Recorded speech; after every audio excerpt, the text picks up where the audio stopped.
Silicon ಸಿಟಿಯ ಮತ್ತಷ್ಟು ಪ್ರಮುಖ ಸುದ್ದಿಗಳನ್ನ ಕ್ವಿಕ್ ಆಗಿ ನೋಡ್ತಾ ಹೋಗೋಣ ರೌಂಡ್ ಅಪ್ನಲ್ಲಿ. ಟ್ರಾನ್ಸ್ಫಾರ್ಮರ್ ಪಕ್ಕದಲ್ಲಿ ಹಾಕಿದ ಕಸಕ್ಕೆ ಬೆಂಕಿ ಬಿದ್ದಿದ್ದು, ಪೊಲೀಸರ ಸಮಯ ಪ್ರಜ್ಞೆಯಿಂದ ಭಾರೀ ದುರಂತವೊಂದು ತಪ್ಪಿದೆ. ಕೆಚೆಹಳ್ಳಿಯ ಚಾನರಿ ರಸ್ತೆಯ ಮುಸ್ಲಿಂ ಕಾಲೋನಿಯಲ್ಲಿ ಈ ಘಟನೆ ನಡೆದಿದೆ. ಈ ಬಗ್ಗೆ ಮಾಹಿತಿ ಪಡೆದ ಅಗ್ನಿಶಾಮಕ ಸಿಬ್ಬಂದಿ ಮತ್ತು ಪೊಲೀಸರು ಸ್ಥಳಕ್ಕಾಗಮಿಸಿ ಬೆಂಕಿ ನಂದಿಸಿದ್ದಾರೆ. ಸದ್ಯ ಪೊಲೀಸರ ಸಮಯ ಪ್ರಜ್ಞೆಗೆ ಸಾರ್ವಜನಿಕರು ಮೆಚ್ಚುಗೆ ವ್ಯಕ್ತಪಡಿಸಿದ್ದಾರೆ.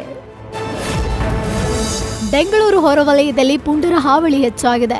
ಮುಂಜಾನೆ 4:30 ಸುಮಾರಿಗೆ ಓಡಾಡುವವರನ್ನೇ ಟಾರ್ಗೆಟ್ ಮಾಡಿ ಹಲ್ಲೆ ಮಾಡಿ ಸುಲಿಗೆ ಮಾಡಿರುವ ಘಟನೆ ಮಾದನಾಯಕನಹಳ್ಳಿ ಪೊಲೀಸ್ ಠಾಣಾ ವ್ಯಾಪ್ತಿಯಲ್ಲಿ ಕಂಡು ಬಂದಿದೆ. ಡೈರಿಗೆ ಹಾಲು ಹಾಕಿ ಬರ್ತಿದ್ದ ರಮೇಶ್ ಎಂಬಾತನನ್ನ 3 ಪುಂಡರು ಅಡ್ಡಗಟ್ಟಿದ್ರು. ಒಬ್ಬನ ಕೈಯಲ್ಲಿ ಮಾರಕಾಸ್ತ್ರ, ಮತ್ತೊಬ್ಬನ ಕೈಯಲ್ಲಿ ಕಲ್ಲು ಹಿಡಿದು ಹಲ್ಲೆ ಮಾಡಿ ಸುಲಿಗೆಗೆ ಪ್ರಯತ್ನ ನಡೆಸಿದ್ರು. ಇದೇ ವೇಳೆ ಸಿನಿಮೀಯ ರೀತಿಯಲ್ಲಿ ರಮೇಶ್ ತಪ್ಪಿಸಿಕೊಂಡಿದ್ದು, ಸದ್ಯ ಮಾದನಾಯಕನಹಳ್ಳಿ ಪೊಲೀಸ್ ಠಾಣೆಯಲ್ಲಿ ಪ್ರಕರಣ ದಾಖಲಾಗಿದೆ. ಸ್ವಿಗ್ಗಿ ಡೆಲಿವರಿ ಬಾಯ್ ಮೇಲೆ ಹಲ್ಲೆ ಮಾಡಿರುವ ವಿಡಿಯೋವೊಂದು ಸೋಷಿಯಲ್ ಮೀಡಿಯಾದಲ್ಲಿ ಹರಿದಾಡ್ತಿದೆ. ವಾಹನ ಚಾಲನೆ ವಿಚಾರಕ್ಕೆ ವ್ಯಕ್ತಿಯೊಬ್ಬರು ಸ್ವಿಗ್ಗಿ ಡೆಲಿವರಿ ಬಾಯ್ ಬೈಕ್ ಅಡ್ಡಗಟ್ಟಿ ಆತನ ಮೇಲೆ ಹಲ್ಲೆ ಮಾಡಿದ್ದಾರೆ. ಘಟನೆಯ ವಿಡಿಯೋ ವೈರಲ್ ಆಗಿದ್ದು, ನೆಟ್ಟಿಗರು ಹಲ್ಲೆ ಮಾಡಿದ ವ್ಯಕ್ತಿ ವಿರುದ್ಧ ಕ್ರಮಕ್ಕೆ ಒತ್ತಾಯಿಸಿದ್ದಾರೆ.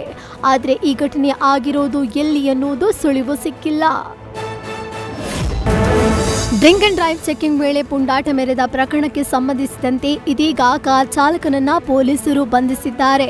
ಕಾರ್ ಚಾಲಕನೋರ್ವ ಜನವರಿ 21ರಂದು ಬಿಎಲ್ ಸರ್ಕಲ್ನಲ್ಲಿ ಕುಡಿದು ವಾಹನ ಚಲಾಯಿಸಿದಲ್ಲದೆ ಬ್ಯಾರಿಕೇಡ್ಗೆ ಗುದ್ದಿ ಎದುರಿಗಿದ್ದ ದ್ವಿಚಕ್ರ ವಾಹನಕ್ಕೂ ಡಿಕ್ಕಿ ಹೊಡೆದಿದ್ದ.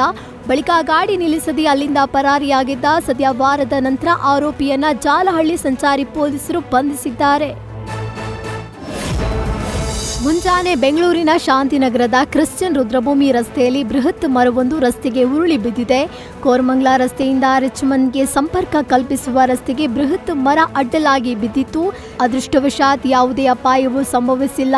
ಸದ್ಯ ಬಿಬಿಎಂಪಿ ಅರಣ್ಯ ಇಲಾಖೆ ಸಿಬ್ಬಂದಿ ಸ್ಥಳಕ್ಕಾಗಮಿಸಿ ಮರವನ್ನ ತೆರವುಗೊಳಿಸಿದ್ದಾರೆ.